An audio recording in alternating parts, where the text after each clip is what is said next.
কোকৰাঝাৰৰ third কনভকেশ্যন Bodoland cultural কমপ্লেক্সত অনুষ্ঠিত হৈছে। ইয়াত 464 পোষ্ট গ্ৰেজুৱেট, গ্ৰেজুৱেট আৰু ডিপ্ল'মা ষ্টুডেণ্টবিলাকক ডিগ্ৰী দিয়া হৈছে।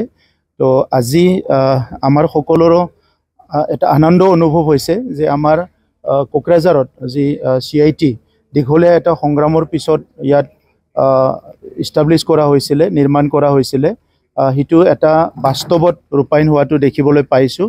আৰু CIT কোকৰাঝাৰৰ ষ্টুডেণ্টবিলাকে ইতিমধ্যে বিভিন্ন ভাল ভাল ইনষ্টিটিউশ্যনত তেখেতসকলে প্ৰফেচাৰ হৈ আছে আৰু বিভিন্ন জবত তেখেতসকলে গৈছে।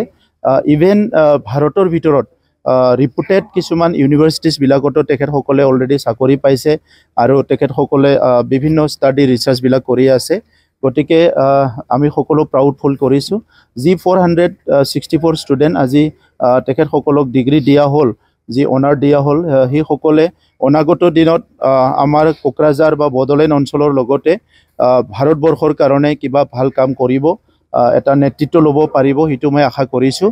আমি শিক্ষাটো চবচে অগ্ৰাধিকাৰ দিছোঁ, কাৰণ এটা চিভিলাইজেশ্যন আমি যদি চাবলৈ যাওঁ সেইটো শিক্ষাৰ দ্বাৰাই নিৰ্মাণ হয়। আৰু বৰ্তমান যিটো চিভিলাইজেশ্যন আজি ক'বলৈ গ'লে ছায়েন্স আৰু টেকন'লজি এইটো চবচে আগত থাকি নেতৃত্ব দিছে। সেইকাৰণে চেণ্ট্ৰেল ইনষ্টিটিউট অফ টেকন'লজিটো আমাৰ কাৰণে খুব ইম্পৰ্টেণ্ট হয়। আমাৰ বড়োলেণ্ডত আমি NIT ডিমাণ্ড কৰিছোঁ, আমি চেণ্ট্ৰেল ইউনিভাৰ্চিটি ডিমাণ্ড কৰিছোঁ। সেইসকল ইনষ্টিটিউট নিৰ্মাণ হোৱালৈকে CIT কোকৰাঝাৰে বিভিন্ন বিষয়ত লিড লৈ আছে। আৰু ইতিমধ্যে আমাৰ আলোচনা হৈছে যে ইয়াত নতুন নতুন ছাবজেক্ট বা নতুন নতুন পাঠ্যক্ৰম ইয়াত আৰম্ভ কৰাৰ কাৰণে আলোচনা হৈছে।